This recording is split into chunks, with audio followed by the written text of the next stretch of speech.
In this video of our FreeCAD series, I'm going to talk about how we can change the background color and UI style in FreeCAD. For that, you need to go to Edit, then go down in Preferences. Now here, go to Display, and in Display, you need to select Colors. Now here we can see, you can set up background color as a simple color. For example, you want this greenish or I would say olive look, you can do that. If you want to any other color, you can do that. But what if I want to set up something like gradient style? For that, here you can go with linear gradient, and here you can select the different color combination to form a gradient like this.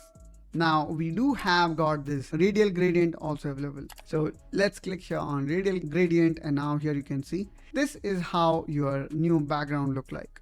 Now let me again choose a simpler color which I really like, and probably I can go with the white one, and this looks okay. Hope that you find this video helpful and informational. If so, then please make sure you subscribe to Engineering Pritam to follow complete FreeCAD series, and I will see you soon in one such another video. Till then, you take care and bye bye.